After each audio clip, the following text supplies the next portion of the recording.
Hi guys, this is Ashok sir and welcome to Pragati Commerce Classes.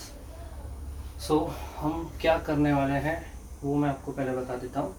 जैसे कि हम जानते हैं लॉकडाउन एक्सटेंड हो रहा है, अब 17 मई तक हो चुका है और जितना कि मैं जानता हूँ तो 17 मई के आगे भी हो सकता है।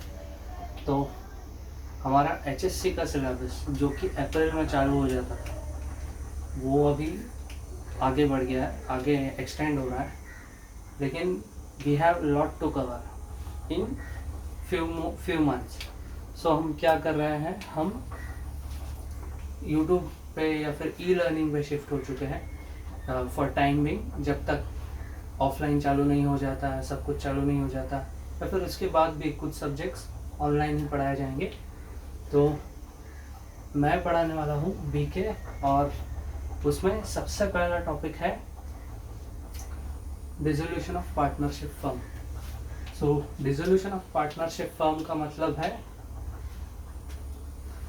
इन सिंपल अगर हम लोग कहेंगे तो, अगर पार्टनरशिप फर्म क्या होता है, पार्टनरशिप फर्म दो पार्टनर्स साथ में आते हैं, दो या दो से ज़्यादा बिजनेस करने के लिए, तो उसका डिसोल्यूशन का मतलब होता है एंड। तो एंड डिसोल्यूशन या फिर एंड ऑफ पार्टनरशिप फर्म, ये फर्स्ट चैप्टर है। तो कोई भी चीज़ ख़त्म होना, एंड होना, इतना सिंपल नहीं होता जैसे कि कोई लव अफेयर ख़त्म हो गया, इट्स ओवर नाउ, ऐसे नहीं होता। इसमें काफ़ी प्रोसीजर इन्वॉल्व होती है। तो क्या क्या प्रोसीजर इन्वॉल्व होती है, क्या क्या चीज़ें हमें करनी पड़ती है, वो हम इस चैप्टर में पढ़ने वाले हैं। तो सबसे पहले हम आ जाते हैं डिसोल्यूशन के ऊपर। डिसोल्यूशन का मतलब मैंने बताया end of the partnership firm, मतलब पार्टनरशिप फर्म बंद हो चुका, रिटायरमेंट नहीं हुआ, डेथ नहीं हुआ। Retirement of partner, death of partner ये अलग चीज़ है। इसका ये पार्टनर जिंदा ही है, पार्टनर बिजनेस में ही है, लेकिन अचानक से बिजनेस बंद करने का निर्णय ले चुके हैं, वो है dissolution and end of the partnership firm. ठीक है, तो सबसे पहले हम आ जाते हैं कुछ इम्पोर्टेंट हाइलाइट्स इस चैप्टर के बारे में। ये चैप्टर क्वेश्चन 3 में पूछा जाता है बोर्ड के पेपर में, 12th HSC के वो क्वेश्चन नंबर 3 में। क्वेश्चन नंबर 3 में कितने मार्क्स के लिए होता है? 10 मार्क्स के लिए होता है। ठीक है, तो सबसे पहला इंपॉर्टेंट हाईलाइट क्या है? Easiest to attempt. तो ये वन ऑफ द इजीएस्ट या फिर सबसे इजीएस्ट चैप्टर भी हम लोग बोल सकते हैं टू अटेम्प्ट। फिर दूसरा ऑप्शनल, लेकिन ब्रैकेट में क्या लिखा है? But advisable and scoring.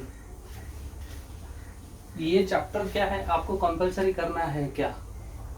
नहीं, इसके अलावा आपको 10 मार्क्स के लिए क्वेश्चन नंबर 3 में इस चैप्टर का एक क्वेश्चन और अलग से 2 या 3 क्वेश्चन भी हो सकते हैं, मल्टीपल क्वेश्चन 10 मार्क्स के लिए। तो ये चैप्टर ऐसा नहीं है कि मस्ट है, ये नहीं आया तो आपका मार्क्स छूट जाएगा, ऐसा नहीं है, लेकिन एडवाइजेबल है। एडवाइजेबल एंड स्कोरिंग क्यों है? स्कोरिंग इसलिए है क्योंकि इजी है, और एडवाइजेबल क्यों है? क्योंकि इस चैप्टर से आपको सीधे 10 मार्क का प्रैक्टिकल क्वेश्चन पूछा जाएगा, और इसके ऑप्शंस में आपको 2 या 3 मल्टीपल क्वेश्चन पूछे जा सकते हैं, वो भी 10 मार्क्स के लिए। तो उससे बेटर है कि एक ही प्रॉब्लम मैं सॉल्व करके 10 मार्क्स के अंदर स्कोर कर लूँ। तो इसलिए ये चैप्टर ऑप्शनल है लेकिन एडवाइजेबल है। तो हमें इसलिए ये चैप्टर थरोली करना है, क्योंकि हमें वो 2 क्वेश्चन 5-5 मार्क्स के 2 क्वेश्चन ना करने पड़े। और समझो 5 मार्क्स का एक क्वेश्चन मुझे आ रहा है, दूसरा नहीं आ रहा है, तो मैं क्या करूँगा? उससे अच्छा है कि जो एक हमें पता है 10 मार्क्स के लिए पूछा जाएगा, उसे हम करें। फिर जैसा कि मैंने बताया 10 मार्क्स का प्रॉब्लम आएगा, तो 10 मार्क्स का प्रॉब्लम, टोटल इस चैप्टर के लिए 12 मार्क्स है, तो 10 मार्क्स का तो प्रॉब्लम ही आ गया, तो 2 मार्क्स का क्या आ गया? तो 2 मार्क्स कहीं कंसेप्ट वगैरह में आ जाएंगे या फिर कहीं फिलअप्स वगैरह में आ जाएंगे, तो वो आपको मिलेंगे 2 मार्क्स। ऑब्जेक्टिव टाइप क्वेश्चन में आ सकते हैं। आई नो कि मेरा हैंडराइटिंग बहुत ही बुरा है, लेकिन sorry guys, I try to improvise this one, but for timing this is. फिर आगे का पॉइंट आ जाता है क्वेश्चन टाइप। क्वेश्चन कैसे पूछा जाता है नॉर्मली? तो हमको एक बैलेंस शीट मिलता है, एक छोटा सा बैलेंस शीट, एक समझो 7-8 लाइंस का बैलेंस शीट मिलेगा हमें विद सम इंफॉर्मेशन। सब इंफॉर्मेशन मतलब उस पार्टनरशिप जब डिसॉल्व हो रहा है तो कैसे डिसॉल्व हो रहा है, कहाँ हमारे एसेट्स बिकने वाले हैं, वैसा कुछ इंफॉर्मेशन हमको यहाँ पे मिलेगा। हम कुछ एडजस्टमेंट भी मिल सकता है, तो हमें ध्यान रखना है क्या मिलेगा हमें, balance sheet with some information. फिर ये तो क्वेश्चन हो चुका, फिर उसका आंसर क्या एक्सपेक्टेड होगा? तो आंसर एक्सपेक्टेड होगा गाइस जर्नल एंट्रीज या फिर लेजर अकाउंट। ठीक है, तो आंसर आपको पूछेंगे या तो जर्नल एंट्रीज लिखने बोलेंगे या तो लेजर अकाउंट बनाने बोलेंगे। अगर जर्नल एंट्रीज बोलते हैं तो कितने जर्नल एंट्रीज आएंगे? तो लगभग 8 आएंगे, 8 to 9 हम कह सकते हैं, but mostly 8 entries for 10 marks. तो गाइज मेरे लिए तो एक अच्छा सौदा है कि एक एंट्री का एक से ज़्यादा मार्क है। अगर 8 एंट्रीज आ रही है तो 1.2 मार्क्स फॉर ईच एंट्री। कुछ नहीं, जर्नल एंट्रीज तो सबसे सिंपल है, तो ये चीज़ नोट करनी है, जर्नल एंट्रीज आएंगी तो, वरना लेजर अकाउंट। लेजर अकाउंट में मुझे कितने बनाने हैं? 4 लेजर या 3 बनाने हैं, कभी कभी चौथा बनाना पड़ता है अगर क्वेश्चन में कहा गया है या फिर होगा तो, वरना ये 1 2 3 ये तो मस्ट है। क्या है? पहला रियलाइजेशन अकाउंट। पहला है रियलाइजेशन अकाउंट जो है वो हमें लगभग 10 लाइंस का बनाना पड़ेगा, ज़्यादा बड़ा नहीं है। कैश एंड बैंक समझो 8 लाइंस का बनाना पड़ेगा, ज़्यादा बड़ा नहीं है। फिर पार्टनर्स कैपिटल अकाउंट, ये भी हमें 4-5-6 लाइन का बनाना पड़ेगा। तो गाइस लेजर में मेरे कौन से हैं? Realisation, cash and bank, partners capital, जो कि हर सम में बनाना है। इसके अलावा कभी कभी पार्टनर लोन अकाउंट अगर सम में होगा तो हमें बनाना पड़ सकता है। ठीक है, तो गाइस क्या प्रोबेबिलिटी क्या है, क्या चांसेस है कि जर्नल एंट्री पूछे जा सकते हैं, लेजर अकाउंट पूछे जा सकते हैं? तो मैंने प्रीवियस 2014 से जो क्वेश्चन पेपर देखे उसमें मुझे कुछ ऐसा पैटर्न मिला,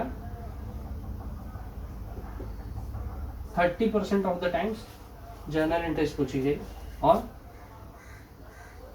70% of the times ledger account पूछे गए। तो हमें क्या करना है? हमें दोनों स्टडी करना पड़ेगा। जर्नल काफ़ी इजी है और लेजर भी काफ़ी इजी है, तो हम लोग लेजर करेंगे और लेजर के साथ साथ जर्नल एंट्रीज भी करेंगे, तो ताकि हमारा दोनों हो। लेकिन हमें ज़्यादा फोकस करना है लेजर पे, क्योंकि ज़्यादातर क्वेश्चन वहाँ आ सकता है। अगर जर्नल आ सकता है तो वो भी आपको आ ही जाएगा, क्योंकि हमने प्रैक्टिस कर चुके होंगे। फिर उसके बाद सबसे इम्पोर्टेंट पॉइंट क्या आता है? ये इस चैप्टर का क्या बोलते हैं, जैसे रहस्य बोल सकते हैं, वो है इस चैप्टर का रहस्य, या फिर इस चैप्टर का सबसे इम्पोर्टेंट पॉइंट जो आपको कभी नहीं भूलना चाहिए। आपको सोते बैठते उठते जागते कभी भी कोई भी चीज़ पूछेगी, भाई डिसोल्यूशन ऑफ पार्टनरशिप फर्म का सबसे इम्पोर्टेंट पॉइंट क्या है, तो वो है ये। इसमें क्या कहा गया? Cell assets and pay all liabilities. क्या बोला है? Sell assets and pay all liabilities, मतलब जो भी एसेट्स है सारा एसेट्स बेच दो और सारा लायबिलिटीज पे करो। एसेट्स बेचो, लायबिलिटीज पे करो, एसेट्स बेचो, लायबिलिटीज पे करो। तो ये सबसे इंपॉर्टेंट पॉइंट है। क्या है? Sell assets and pay all liabilities. What is important point? Sell assets, pay all liabilities. ये इस चैप्टर का ऐसे मंत्र टाइप, मूल मंत्र बोलता है जिसे, वैसा है, इसे कभी नहीं भूलना है। Sell assets and pay all liabilities. Dissolution of partnership firm में क्या करते हैं? Cell assets and pay all liabilities, यही चीज करते हैं। फिर आ जाते हैं टाइम फॉर द प्रॉब्लम। तो कितना टाइम में हमको सॉल्व करना है, इधर लिखा है 20 मिनट और ये लिखा है प्लस और माइनस 2 मिनट, मतलब 20 मिनट एक्सपेक्टेड है कि 20 मिनट में ये सोल्यूशन हो जाए। आगे पीछे 2 मिनट हम लोग एडजस्ट कर सकते हैं, मतलब अगर कम हो रहा है तो अच्छी बात है, नहीं तो 2 मिनट एक्स्ट्रा, बट उससे ज़्यादा नहीं, बिल्कुल भी नहीं। तो एक बार फिर से ध्यान देंगे क्या क्या इंपॉर्टेंट है। ईजीएस्ट अटेम्प्ट है, सबसे इजी, ऑप्शनल बट एडवाइजेबल। क्यों? क्योंकि 10 मार्क्स का प्रॉब्लम आएगा, 10 marks problem, 2 marks objective type question. Question में क्या पूछेंगे? Balance sheet with some information adjustments. क्या देंगे? Balance sheet with some information. Answer क्या एक्सपेक्टेड है? जर्नल एंट्रीज या लेजर अकाउंट। जर्नल एंट्रीज कितने बार आया बोर्ड में? 30% of the times journal entries पूछा है। लेजर अकाउंट कितनी बार पूछा है? 70% ऑफ द टाइम्स। मतलब अगर 10 बोर्ड का पेपर है मेरे पास, तो 10 बोर्ड का पेपर में मेरे को 3 में जर्नल एंट्रीज मिलेगा, 7 में लेजर अकाउंट मिलेगा। तो जर्नल एंट्रीज कितना लिखना है? 8 से 9 जर्नल एंट्रीज होगा। तो लेजर अकाउंट होंगे तो कितने बनाने हैं? 3 होंगे, चौथा मे नॉट बी, हो भी सकता है नहीं भी हो सकता है, वो हम लोग देखना पड़ेगा। कौन सा ledger account? Realisation, cash and bank, partners capital, ये 3 फिक्स्ड है। कौन सा? Realisation, cash and bank, partners capital. और लास्ट 4th अकाउंट कभी कभी बनाना पड़ सकता है, वो कौन सा है? Partners loan account. ठीक है, आगे आ जाता है sell assets and pay all liabilities. ये क्या है? मूल मंत्र है इस चैप्टर का, सबसे इंपॉर्टेंट चीज है, सबसे इंपॉर्टेंट पॉइंट है। क्या है? Sell assets and pay all liabilities. कोई भी पूछेगा डिसोल्यूशन ऑफ पार्टनरशिप फॉर्म में क्या करता है, तो simple, cell assets and pay all liabilities. पूरा एसेट्स बेच के पूरा जितना भी लायबिलिटी से जितना भी कर्जा है उनको हम लोग पे कर देते हैं। ये सबसे इंपॉर्टेंट पॉइंट है। फिर टाइम कितना चाहिए? सिर्फ 20 मिनट। 20 मिनट, 2 मिनट इधर उधर, लेकिन 20 मिनट में एक्सपेक्टेड है। तो गाइस आगे आ जाता है, कुछ थ्योरी कॉन्सेप्ट्स होंगे इस चैप्टर में। तो सबसे पहला, why and when partnership is dissolved. Why मतलब क्यों और कभी। क्यों होता है ये पार्टनरशिप फॉर्म, क्यों डिसॉल्व होता है, क्या रीजन है डिसॉल्व होने का पीछे। तो यहाँ पे मैं एक एग्जांपल देना चाहता हूँ गाइस कि अभी हम लोग जैसे कि जानते हैं आजकल सब कॉलेज गाइस या फिर कॉलेज में जाते हैं, फिर कॉलेज में जाके क्या करते हैं? अफेयर करते हैं। स्टार्ट में यंग होते हैं, उनको लगता है कि नहीं अभी कॉलेज में आ गया, अभी ये सब करने का उम्र आ गई, तो स्टार्ट हो जाता है, गर्लफ्रेंड बॉयफ्रेंड पढ़ा लेते हैं। लेकिन क्या होता है? 2 महीने में खत्म, एंड। कैसे होता है? क्योंकि हम लोग नए होते हैं, हमें लोगों के बारे में पता नहीं होता है। तो जब हमें उस बंदे के बारे में पता चलता है या बंदी के बारे में पता चलता है, तब हम डिसाइड कर लेते हैं कि भाई ये बंदा या बंदी सही नहीं है या फिर मेरे लायक नहीं है। तो वैसा ही पार्टनरशिप में होता है। पार्टनरशिप में क्या होता है? काफ़ी अच्छे दोस्त होते हैं, काफ़ी प्रचलित नाम होता है जो साथ में आ जाता है, लेकिन फिर उनको बाद में पता चलता है कि यार मेरे हिसाब से पार्टनरशिप नहीं चला पा रहा, या फिर किसी दूसरे बंदे को ऐसा लगता है, पार्टनर को ऐसा लगता है कि मैं मेरे हिसाब से पार्टनरशिप नहीं चला पा रहा, या फिर मेरा जो गोल था वो अचीव नहीं हो पा रहा, तो पार्टनरशिप खत्म। क्या हो जाता है? खत्म, ब्रेकअप। तो वही है, पार्टनरशिप क्यों खत्म होता है? क्योंकि सबसे मेन रीजन पार्टनर्स के बीच में अनबन हुआ, पार्टनर्स के बीच में जमा नहीं, पार्टनर्स के बीच में झगड़ा हुआ, ये सबसे मेन रीजन रहता है। इसके अलावा पार्टनरशिप क्यों खत्म हो सकता है? हाँ, कभी कभी ऐसा होता है कि पार्टनरशिप डीड जो बनती है, पार्टनरशिप फॉर्म होने के लिए पार्टनरशिप डीड बनाई जाती है, जो एक लीगल एग्रीमेंट होता है। उसमें कभी कभी लिखा जाता है कि ये पार्टनरशिप इतने साल चलेगा, समझो 2020 से 2025 तक 5 साल, और 25 में मार्च को खत्म होगा। अगर उसमें ऐसा कुछ मेंशन है तो वो बाय लॉ वही खत्म होगा। लेकिन अगर वैसा नहीं होता है, but most of the cases में क्या होता है? अनबन होता है। क्या होता है? अनबन होता है, या फिर बिजनेस करने का स्कोप नहीं बचता है, कोई नया चीज आ जाता है तो हमारा ओल्ड प्रोडक्ट को कुछ डिमांड नहीं रहता है या फिर उसका कुछ वैल्यू नहीं रहता है, ऑब्सोलेट हो जाता है, तो उसके लिए भी पार्टनरशिप बंद हो सकता है।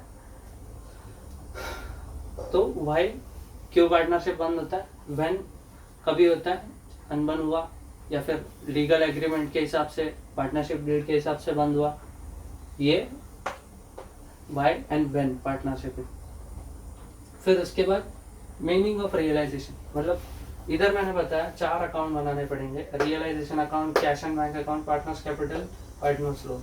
तो जिन्होंने 11th में ध्यान से पढ़ाई किया उन्हें वो कैश एंड बैंक से तो सब फैमिलियर है, पर पार्टनर्स कैपिटल अकाउंट करके बनाते थे तो वो भी ऑलरेडी आपको पता है, लोन अकाउंट भी आपको पता है। तो जो आपको चीज़ नहीं पता, काफ़ी लोगों को ऐसा मुझे लगता है, या फिर शायद किसी को वर्ड मीनिंग भी नहीं पता होता, तो वो है रियलाइजेशन। तो रियलाइजेशन का मतलब क्या है? रियलाइजेशन का मतलब है रियलाइज करना या फिर रिसीव करना, एक टाइप ऑफ रिसीव करना। जो भी पैसा आ रहा है, जैसा भी जो भी वैसे पैसा आ रहा है वो पैसा रियलाइज करना और वो पैसा खर्चा भी करना जहाँ पे नेसेसरी है। तो वो सब चीज़ें हम लोग करते हैं रियलाइजेशन में। तो रियलाइजेशन अकाउंट का मतलब क्या है? सब पैसा रिसीव करना। कैसे? एसेट बेच के। कैसा? एसेट बेच के पैसा रिसीव करना और लाइबिलिटी पे करना। पैसा कैसे रिसीव करेंगे? एसेट बेचेंगे तो पैसा रिसीव होगा और लाइबिलिटी को क्या करना है? लाइबिलिटी को पे कर देना। जैसे मेरे पास 100 रुपये कर्जा था और मेरे पास 400 रुपये का एसेट है। मेरे पास मोबाइल है, मेरे पास, मैं पूरा कर्जा में डूब गया, मेरे पास कुछ भी नहीं, लेकिन मेरा दरवाज़ा पे एक दोस्त आके खड़ा है, बोलता मैंने तेरे को पार्टी दिया था, 100 रुपये तेरा पेंडिंग था, तूने पैसा नहीं दिया, तेरा बियर का पैसा 100 रुपये मेरे को दे। तो मैं क्या करेगा? मेरे पास कुछ नहीं, मैं कंगाल है, तो मेरा मोबाइल बेच देगा। मेरा मोबाइल मेरे पास एसेट है, 500 रुपये में बेचा, 400 रुपया मैं रखेगा, 100 रुपया उसको दिए। तो दैट इज़ बेसिकली रियलाइजेशन। जो भी एसेट बेचेंगे वो रियलाइजेशन में आएगा और एसेट बेच के लाइबिलिटी भी पेमेंट करना है, तो वो आएगा रियलाइजेशन में। फिर उसके बाद आता है इंसॉल्वेंसी। ये एक इम्पॉर्टेंट कॉन्सेप्ट है इंसॉल्वेंसी इस चैप्टर में। इंसॉल्वेंसी का मतलब काफ़ी लोगों को पता होगा, जिसे नहीं पता उसके लिए। इंसॉल्वेंसी का मतलब होता है कर्ज बाजारी। मतलब जैसे हम मराठी में या हिंदी में बोलते हैं कर्जे में डूब जाना। तो कर्जे में जब डूब जाता है इंसान तो उसके पास क्या होता है? सिर्फ कर्जा ही कर्जा होता है, एसेट्स बहुत कम होता है। मतलब इंसॉल्वेंसी का अगर कॉन्सेप्ट वाइज देखने जाएंगे तो उसका मतलब होता है कि excess of liabilities over the assets. क्या होता है? Excess of liabilities over the assets, मतलब उसका लाइबिलिटीज ज़्यादा होता है उसके एसेट्स के रिलेटिवली। तो कैसा? जैसे समझो एसेट है उसके पास 1000 रुपये का, लेकिन लाइबिलिटीज है 1500 का। तो ये कौन सा केस है? ये है केस ऑफ इंसॉल्वेंसी। कौन सा केस है? Case of insolvency. मतलब एसेट्स कम, लाइबिलिटीज ज़्यादा। क्या है? एसेट्स कम, लाइबिलिटीज ज़्यादा। इन सिंपल मराठी में या हिंदी में कर्ज बाजारी, कर्जे में डूब जाना। ठीक है, तो ये कुछ बेसिक इंट्रोडक्शन था। अभी ये चीज़ क्या है? बाप के पैसे से लफड़ा सेटल कर। ये कुछ ऐसा वियर्ड चीज़ क्या लिखा है सर ने? अब बोलोगे सर ये क्या बात कर रहा है, ऐसा थोड़ी बोलता है कोई, ऐसा थोड़ी लिखता है कोई बोर्ड पे, वो भी पढ़ा रहे हो आप, क्या कर रहे हो, सब क्या चल रहा है, सब बंद करो सब, ऐसे बोलोगे आप। ठीक है, लेकिन मेरे बच्चों, मेरे बाप बोल सकता हो, पहले ध्यान दो, बाप, BAAP, ओके, बाप के पैसे से लफड़ा सेटल कर। तो अभी मेरा बाप का मीनिंग क्या है और आपके बाप का मीनिंग क्या है? हमारे बाप का मीनिंग हमको पता है, लेकिन इस जगह बाप का मीनिंग क्या है वो समझ लो। BAAP, what is BAAP? तो BAAP इधर मैंने लिखा BAAP, बाप। तो बाप का मतलब है, B का मतलब है बैलेंस ट्रांसफर कर। क्या है? बैलेंस ट्रांसफर कर। फिर एसेट्स एंड लाइबिलिटीज ट्रांसफर कर। क्या है? एसेट्स एंड लाइबिलिटीज ट्रांसफर कर। एसेट सेल कर। क्या है? एसेट सेल कर। फिर P का मतलब है पे ऑल लाइबिलिटीज, पूरा लाइबिलिटीज पे कर, पूरा लाइबिलिटीज पे कर। तो ये मेरा बाप का मतलब है। ठीक है, तो ये सर, लेकिन कि इसका मतलब क्या बनता है इसमें लिखने का? तो इसका मतलब ये बनता है कि this is an accounting procedure for a dissolution. What is this? This is an accounting procedure for a dissolution. क्या है ये? बाप के पैसे से लफड़ा सेटल कर का मतलब अकाउंटिंग प्रोसीजर। ये पूरा एक वर्ड में आपको प्रॉब्लम कैसे सॉल्व करना है उसका जिस्ट दिया है। क्या दिया है? प्रॉब्लम कैसे सॉल्व करना है उसका जिस्ट दिया है।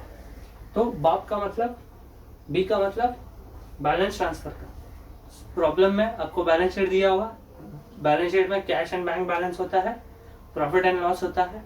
तो वो क्या है? बैलेंस है। उसको क्या कर? ट्रांसफर कर। किधर ट्रांसफर कर?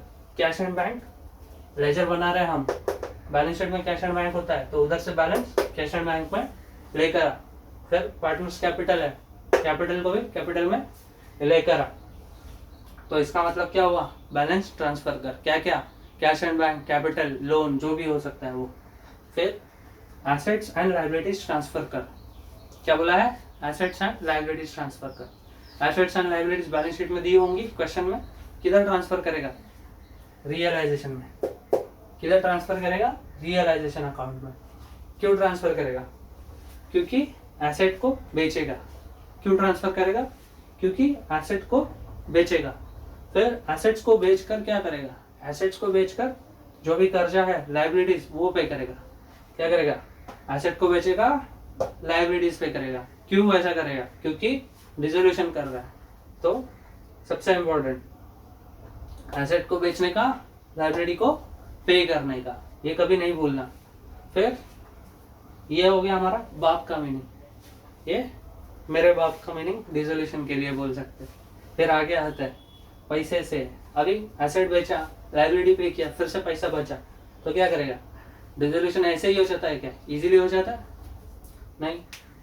अगर मेरे को कोई एसेट बेचना है तो मैं क्या ऐसा मार्केट में ठेला लगा के बैठ जाएगा छतरी के नीचे, एसेट लेके, रुमाल लेके, कि भाई ये कंप्यूटर खरीद लो, ये बोर्ड खरीद लो, ये पेन खरीद लो, तो फिर ऐसे ऐसे बेच सकता हो क्या? नहीं। तो कैसे बेचना पड़ेगा? अगर मेरे को कोई बड़ा एसेट, मशीनरी बेचना है तो मुझे उसके लिए एडवर्टीजमेंट देना पड़ेगा। क्या करना पड़ेगा? एडवर्टीजमेंट देना पड़ेगा। किधर एडवर्टीजमेंट देगा? पेपर में एडवर्टीजमेंट देगा, टीवी में देगा, ऑनलाइन देगा, रिक्शा पे लगा देगा, ट्रक पे लगा देगा, जिधर एडवर्टाइजमेंट का जगह मिलता है उधर लगा देगा, होर्डिंग लगा देगा, ये मशीनरी बेचने। या फिर सबसे इम्पोर्टेंट आजकल ऑनलाइन OLX पर डाल देगा, OLX पर डाल दिया, मशीनरी का फोटो खींचा, डाल दिया, ये मशीनरी बेचना है मुझे ₹1,00,000 में। ठीक है, तो वो ₹1,00,000 में बेचने के लिए OLX भी सिर्फ 7 दिन फ्री देगा। 7 दिन के बाद वो बोलेगा, OLX बोलेगा पैसा दे मेरे को। कितना पैसा? जो भी उसका चार्जेस है, 200-300 रुपये। फिर बोर्ड लगा, होर्डिंग लगाने का, बोर्ड लगाने का खर्चा आता है, उसका खर्चा आता है। न्यूज़पेपर में ऐड देने का, उसका खर्चा आता है, उसका भी खर्चा आता है। तो एडवर्टीजमेंट या फिर कोई चीज़ बेचने के लिए भी खर्चा करना पड़ता है। तो जब बेचने के लिए भी खर्चा करना पड़ता है तो उसको हम लोग बोलते हैं एक्सपेंसेस फॉर डिसोल्यूशन। क्या बोलता है? Expenses for dissolution. क्या बोलेंगे? Expenses for dissolution. तो वो खर्चा भी हमको पे करना है। कभी पे करेंगे? पहले लाइबिलिटीज पे करेंगे, फिर जो भी पैसा बचेगा उससे एक्सपेंसेस पे करेंगे। फिर अभी आप बोले सर एसेट्स कम होंगे, लाइबिलिटीज ज़्यादा होंगे, एसेट बेचा मैंने, लाइबिलिटी भी पे किया, फिर मैंने एक्सपेंसेस भी पे किया डिसोल्यूशन का, तो फिर मेरे पास क्या बचेगा? कुछ नहीं बचेगा, थैला बचेगा तुम्हारे पास। तो वही हमको ढूंढना है कि क्या बचेगा, कुछ बचेगा या भी कुछ नहीं। तो इसका मतलब है वही हमको सॉल्व करना है। क्या सॉल्व करना है? कुछ बचेगा या नहीं, लफड़ा। तो उसका मतलब प्रॉफिट और लॉस। लफड़ा सॉल्व करना मतलब प्रॉफिट या लॉस क्या है वो ढूंढना। तो what will do in this step? Find out profit and loss. कैसे फाइंड आउट करेंगे? एसेट बेचा, लाइबिलिटी हटा दिया, उसमें से लाइबिलिटीज भी पे किया, एक्सपेंसेस भी पे किया, तो हमको सिंपली प्लस माइनस करके पता चल जाएगा कि भाई प्रॉफिट हुआ या लॉस हुआ। तो प्रॉफिट और लॉस फाइंड आउट करने का। फिर क्या करेंगे? फिर लास्ट स्टेप, दोनों पार्टनर को उसका उसका हिस्से का प्रॉफिट या फिर लॉस या फिर जो भी अकाउंट में उसका बैलेंस बचेगा वो दे दो और लफड़ा सेटल कर। क्या करने का? जो भी उसके उसके हिस्से का पैसा, उसके उसके कैपिटल, उसके उसके हिस्से का प्रॉफिट एंड लॉस दे देने का, लफड़ा खत्म, झंझट खत्म, सेटलमेंट डन। तो ये लास्ट स्टेप है, लेकिन ये लास्ट स्टेप के पहले हमको ये सब चीज़ें करनी है। तो ये आपको याद रखना है, क्या है ये? बाप के पैसे से लफड़ा सेटल कर। फिर जब सेटलमेंट करेंगे तो एक चीज ध्यान में रखना, पूरा सम खत्म हो जाएगा हमारा सेटलमेंट पे। तो सेटलमेंट पे जब मेरा पूरा सम खत्म हो रहा है, तो पूरा सम जब खत्म होगा मेरा cash and bank automatically tally हो जाएगा। क्या हो जाएगा? ऑटोमेटिकली टैली हो जाएगा। तो अगर मेरा cash and bank automatically tally हुआ मतलब मैंने क्या किया? सम सही से सॉल्व किया। अगर नहीं होता है टैली मतलब कहीं ना कहीं कपची मारा, कहीं ना कहीं झोल किया, तो वो झोल ढूंढने का, करेक्ट करना है। लेकिन एडवाइजेबल है कि एक ही स्टेप में सम सॉल्व हो जाए। ये चीज़ें याद रखो। बैलेंस ट्रांसफर, बाप का मतलब पहला, बी का मतलब बैलेंस ट्रांसफर कर, ए का मतलब एसेट्स एंड लाइबिलिटीज को ट्रांसफर कर, फिर दूसरा ए का मतलब एसेट सेल कर, फिर बी का मतलब लाइबिलिटी पूरा पे कर, फिर जो पैसा बचेगा उससे क्या करने का? एक्सपेंसेस फॉर डिसोल्यूशन पे करने का। फिर इतना सब करने के बाद क्या है? लफड़ा सॉल्व कर, प्रॉफिट है या लॉस है वो देख, और फिर वो देखने के बाद क्या? पूरा सेटलमेंट कर। तो ये था guys just dissolution of partnership chapter के लिए। अभी नेक्स्ट लेक्चर में हम लोग एक छोटा सा सम सॉल्व करने का ट्राई करेंगे। पूरा सॉल्व नहीं करेंगे, हम लोग सिर्फ कैसे एक्चुअल प्रॉब्लम कैसे सॉल्व करते हैं वो देखेंगे। ठीक है? तो तब तक के लिए शुक्रिया गाइस, शब्बा खैर।